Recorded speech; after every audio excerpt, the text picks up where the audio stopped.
الرحمن الرحيم. الجمعة 21 مارس 2025.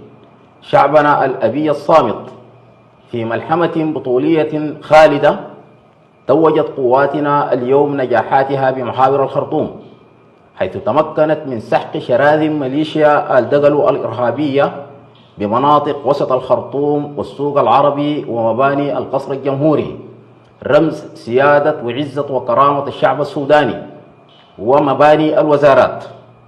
دمرت قواتنا بفضل الله وتوفيقه أفراد ومعدات العدو تدميرا كاملا، واستولت على كميات كبيرة من أسلحته ومعداته بالمناطق المذكورة.